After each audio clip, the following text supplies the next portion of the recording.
Añoranzas de electricistas, de Víctor Manuel Sánchez. La historia de los electricistas nos permite encontrar una trayectoria política de su presente.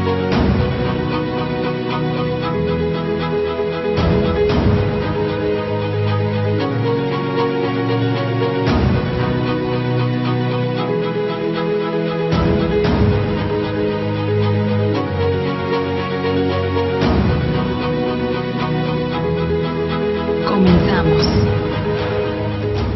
Buenos días, de nueva cuenta el lunes en Añoranzas de Electricistas, y como debe de ser, agradecemos en especial al equipo de Radio ESME porque finalmente son ellos los que logran que estas añoranzas lleguen a todos ustedes.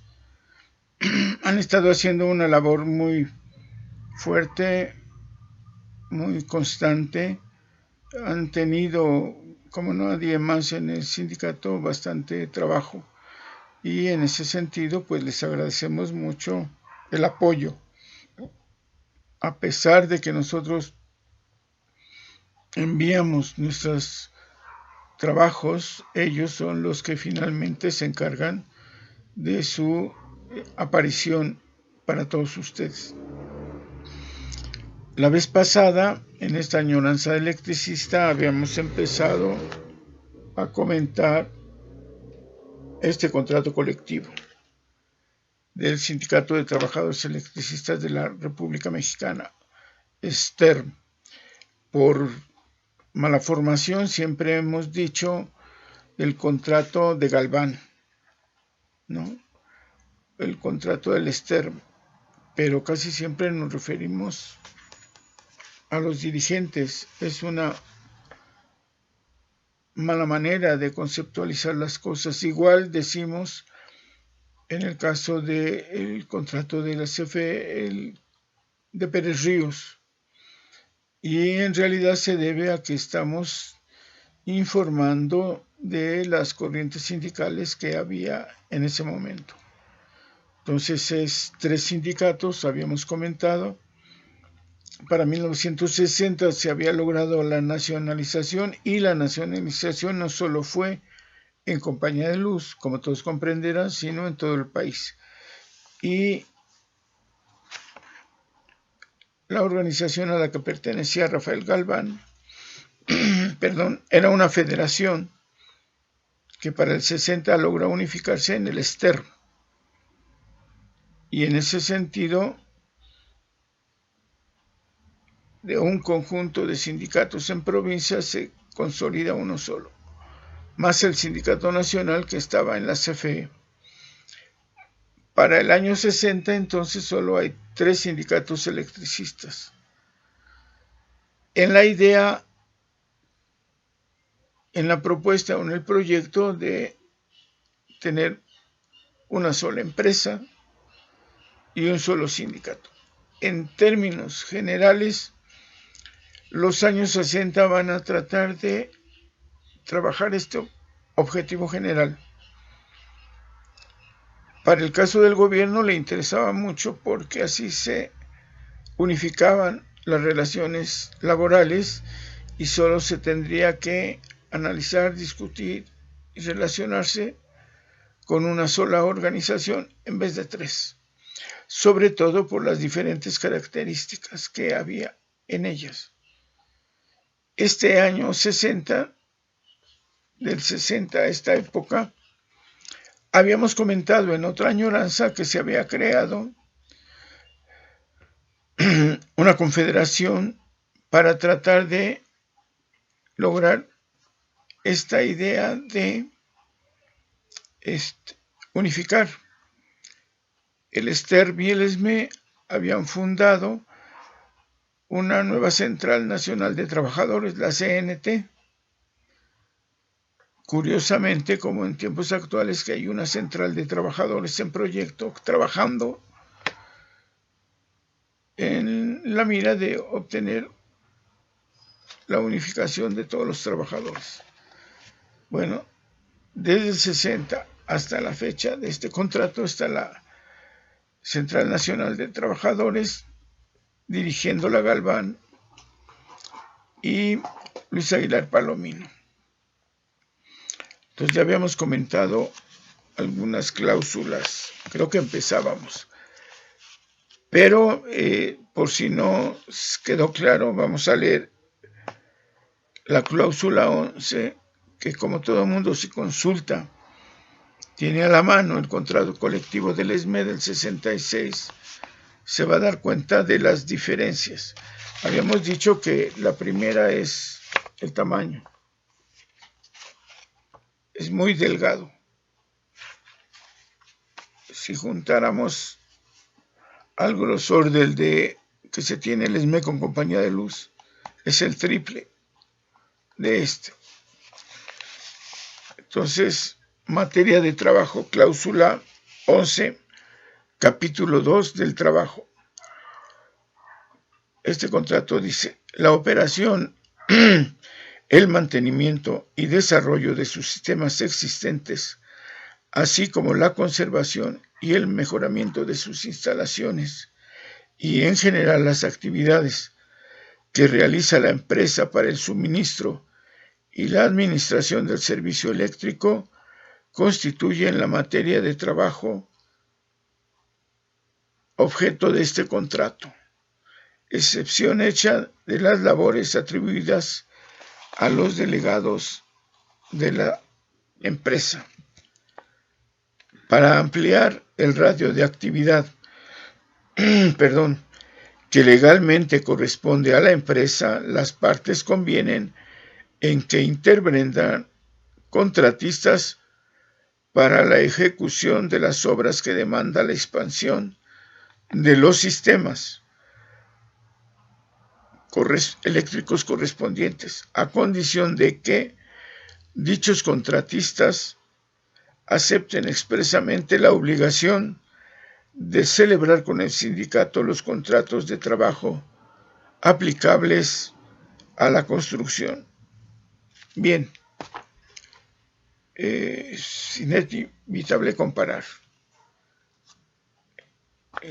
Si algo combatía y ha combatido siempre el ESME, es justo lo que dice esta cláusula: contratistas. Y justo la materia de trabajo queda invadida por contratistas aceptadas por este contrato colectivo. Es decir, el sindicato acepta que los trabajos de expansión, y uno podría entender de modernización, de actualización o de innovación,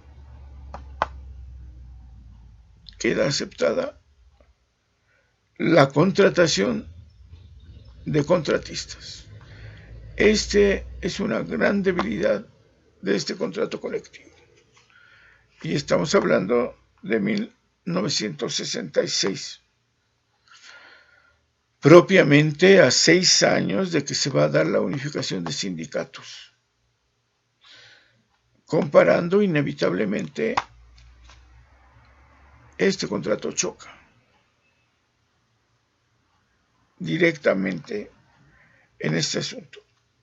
En el contrato del ESME, por ejemplo, la materia de trabajo de principio tiene el organigrama de la compañía de luz. Y eso empieza a hacer la diferencia, porque cada uno de las secciones, departamentos o áreas de trabajo significan materia de trabajo. Y en ese sentido, cada departamento, por ejemplo, como aquí dice mantenimiento o líneas, significarán una materia de trabajo diferenciada. Y cada una de estas áreas que están en el contrato del ESME, es decir, el organigrama, significa materias de trabajo diferenciadas. Aquí, por lo que se ve, es solo y exclusivamente lo que existe en ese momento. Y aunque se estipula que los contratistas deben de aplicar este contrato, lo cierto es que se rompen muchas cosas. En principio, las fundamentales, que es antigüedad, la antigüedad en el trabajo y la estabilidad. Si algo se debe de obtener de un contrato colectivo, son esas dos cosas: estabilidad en el empleo y antigüedad. Todos los trabajadores que ingresen con los contratistas no podrán tener antigüedad, o tendrán, según el tiempo que dure la obra, 6 meses, 8 meses, 1 mes. Y en ese sentido, si acaso algo les puede proteger el contrato, son las cosas básicas, las que no perduran, las inmediatas. Por ejemplo, no van a poder tener vacaciones.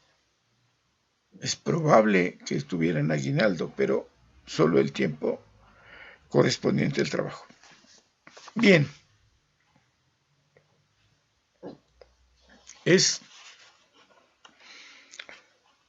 esto es lo que se pacta, y aquí es donde de esta forma lo que se obtiene es, con este señalamiento genérico de las cosas, también jornadas y movilidad en la empresa, a discreción de los gerentes y directores de la empresa.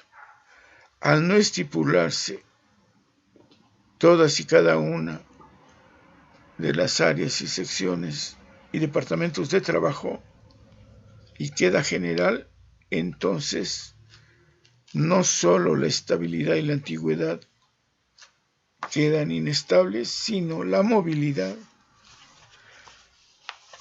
en el trabajo, porque el asunto es genérico.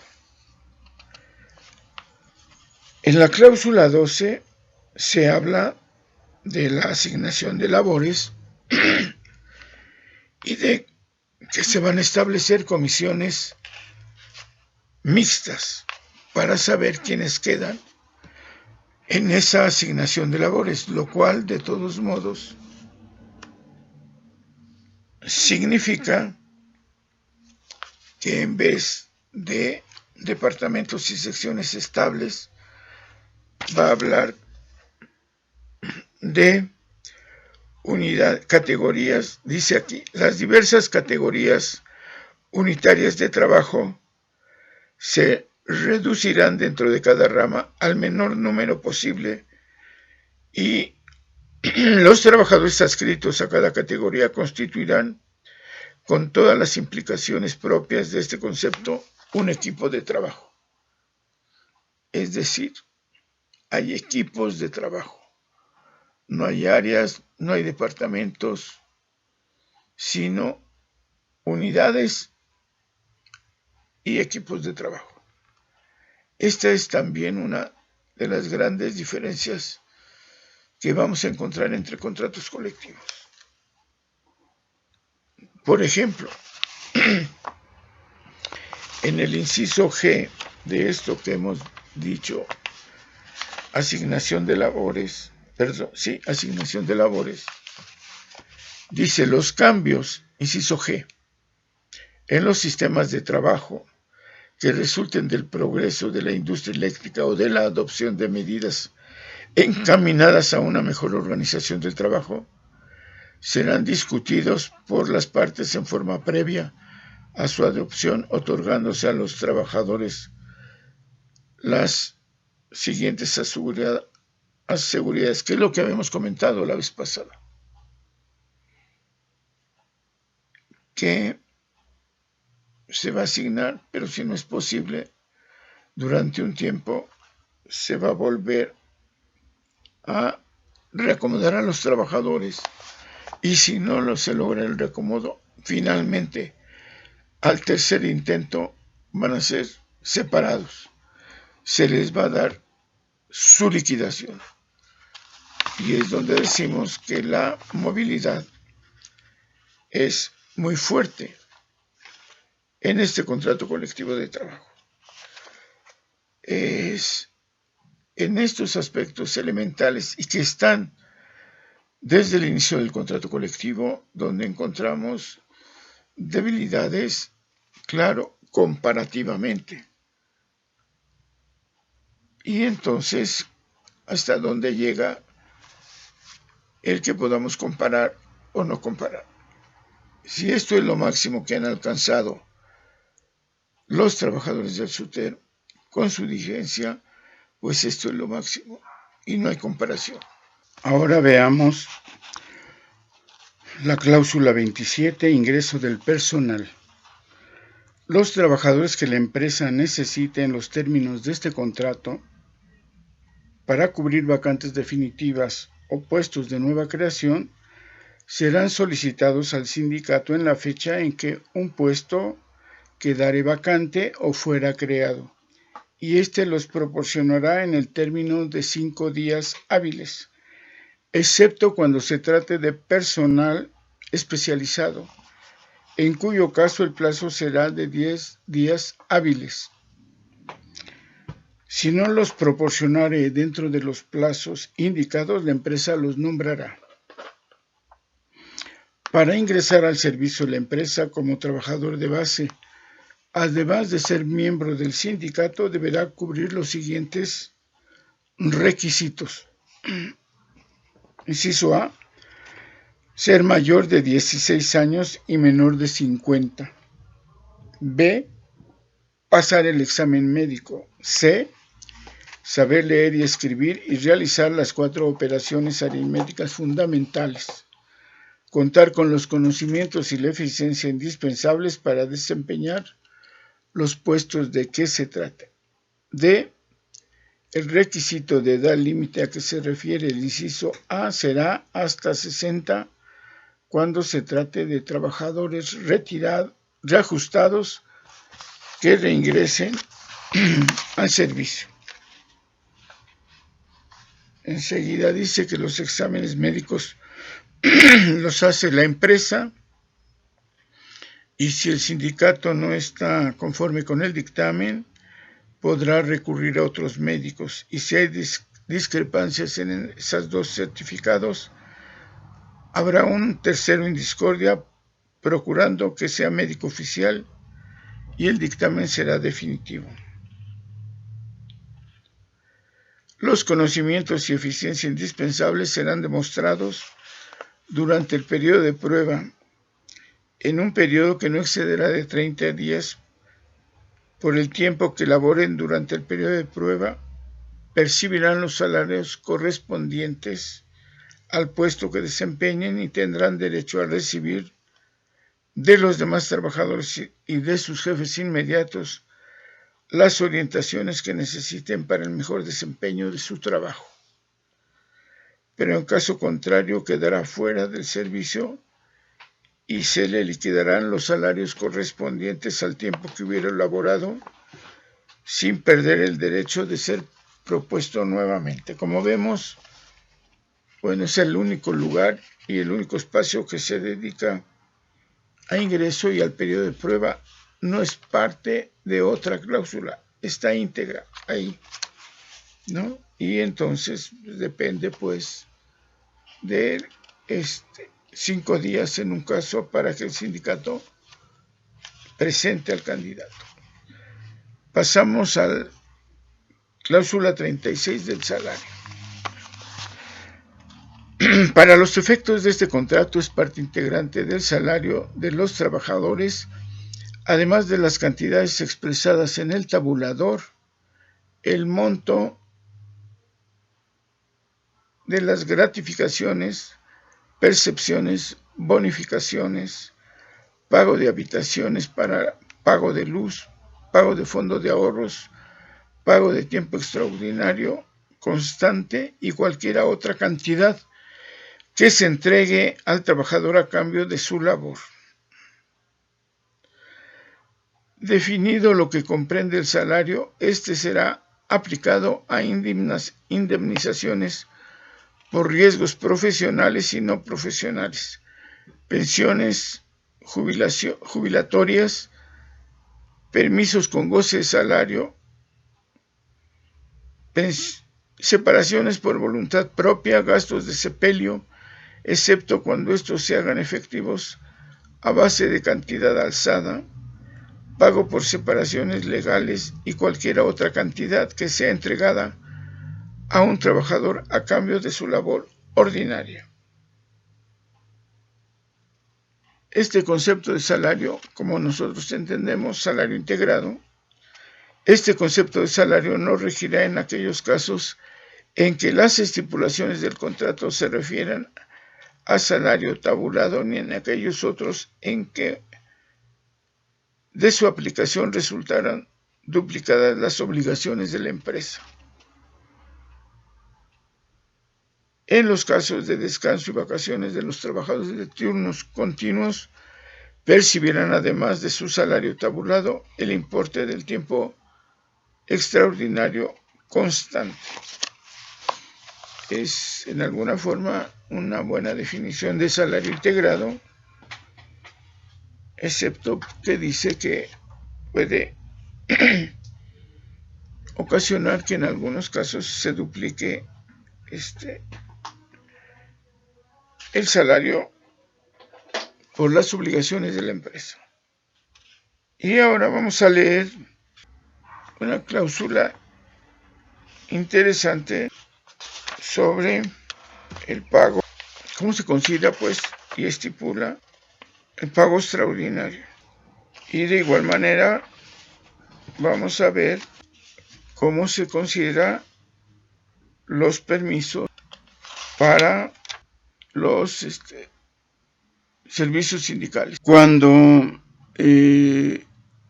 se amplía o se pone un anexo en este contrato, le llaman estipulación complementaria. Hay varias cláusulas donde después de ellas se realiza esta ampliación de la cláusula, y les digo que después del salario se habla del tiempo y forma de pago, y la estipulación complementaria indica el pago por semana, el pago por quincena, y lo que quiero leerles, el inciso 3, valorización de trabajo extraordinario, que dice lo siguiente.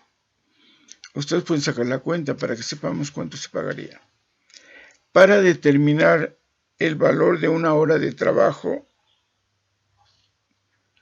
en trabajo extraordinario, se multiplicará el salario diario tabulado por 6, el resultado se dividirá entre 40 y el cociente será el valor de una hora de trabajo ordinario, el cual se multiplicará por 2 para obtener el valor de una hora de trabajo extraordinario. Como ven, es una fórmula que no necesariamente indica se paga el salario 2 veces y punto, sino que hace esta operación.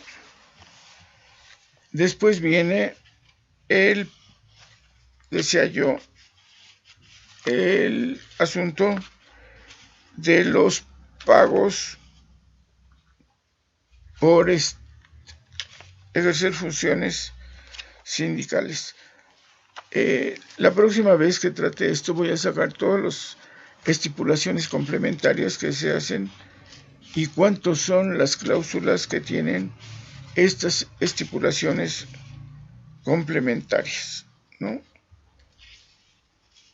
Corresponde ahora decirles que en la cláusula 55 hay un fondo de ayuda mutua que indica lo siguiente.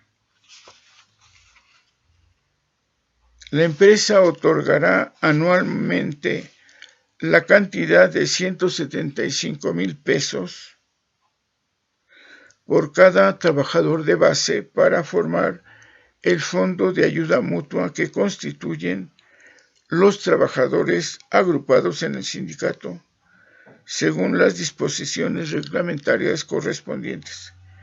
El importe será entregado al sindicato por conducto de los secretarios tesoreros de sus secciones, precisamente en la primera quincena del mes de diciembre, mediante los correspondientes recibos.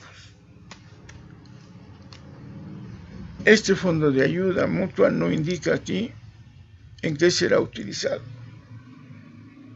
No sabemos si es como una especie de seguro sindical, como se conoce en el ESME, y se aplicaría así, o será de otra manera. Tendríamos una de dos, o tener el anexo, o bien que esté creado en uno de los artículos del Estatuto del Sindicato, para que sepamos qué significa este fondo de ayuda mutua. Son 175,000 al año, en realidad muy poco. No serviría como ayuda sindical. Es muy extraña esta cláusula, pero dice fondo de ayuda mutua. Tampoco es para el pago ni de accidentes ni de sepelio en caso de muerte. Vamos ahora a los permisos, que dice así, cláusula 58. Permisos. La empresa concederá permiso a los trabajadores para que estos puedan atender las comisiones accidentales o permanentes que les encomienda el sindicato, así como para desempeñar puestos públicos y para dedicarse a asuntos particulares,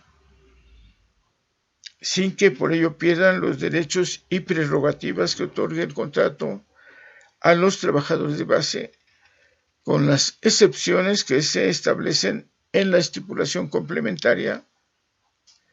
Los permisos que se otorgarán en los términos y condiciones siguientes.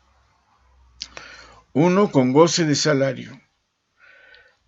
Inciso A, por 20 días para asistir a los congresos anuales que celebre el sindicato. Inciso B, por 15 días durante los años pares para asistir a las reuniones preparatorias de las revisiones contractuales. Y C, por el tiempo que duren las revisiones contractuales. En los casos de que se refieren los incisos anteriores, el número de delegados será de 2 por cada sección sindical que cuente con 150 trabajadores de base o menos. Cuando sea mayor el número de trabajadores, se aumentará un delegado por los siguientes 150 trabajadores, y si se tienen más de 300 trabajadores, el número adicional de delegados se convendrá por las partes. Aquí deja de funcionar la cantidad establecida antes. Entonces, las partes dirán cuántos delegados cubrirán ese número de trabajadores. Inciso D, para gestionar ante las oficinas locales del Instituto Mexicano del Seguro Social, se concederá permiso a un trabajador por el tiempo que sea necesario cuando el funcionario sindical con permiso permanente no pudiera hacerlo. Es decir, si el miembro del comité seccional no puede atender este asunto en el Seguro Social, cada persona tiene derecho a ir a tramitar sus asuntos mientras dura ese arreglo y ese papeleo. Inciso E, por el tiempo que duren las comisiones permanentes que les encomienda el sindicato. 1. A un trabajador que ocupe puesto de dirección sindical en las secciones, siempre y cuando éstas estén integradas por 100 trabajadores de base. En las que cuenten con mayor número, el permiso se extenderá a otro trabajador más por cada 200 trabajadores, sea mayor de por cada 200 trabajadores de base, y cuando el número de trabajadores sea mayor de 500, se convendrá entre las partes el número de permisos. En este caso queda claro que solo habrá 2 secretarios en las secciones. Obvio, queda a decisión del sindicato qué cargos serían. Uno supone por principio el secretario general seccional y seguramente el de organización o el tesorero. Dice, los permisos permanentes se otorgarán en el primer caso, miren, aquí lo aclara, al secretario general o al secretario del trabajo cuando sean 2 trabajadores con permiso. Serán el secretario general y el secretario de trabajo, o uno de estos, y cualquier otro funcionario sindical permanente. En caso de que fuera mayor el número de funcionarios sindicales, los permisos serán concedidos de acuerdo con el orden jerárquico establecido en los comités sindicales. 2.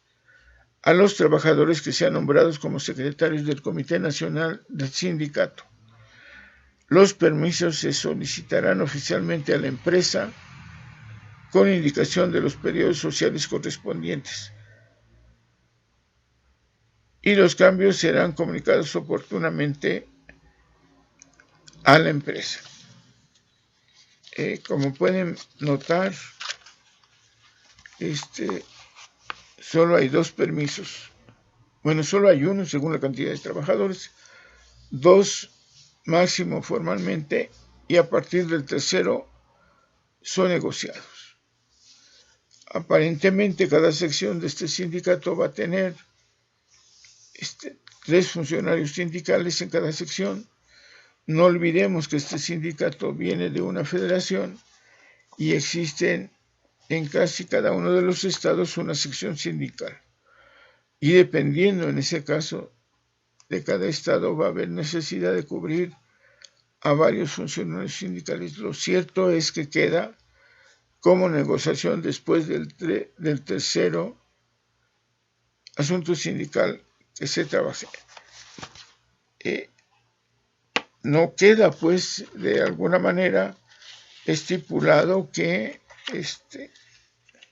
sino que tienen que ser negociados. En el caso del ESME tendríamos que recordar cómo queda el asunto. Bien, finalmente, no nos da tiempo de más, veremos la cláusula 60, fondos de ahorro.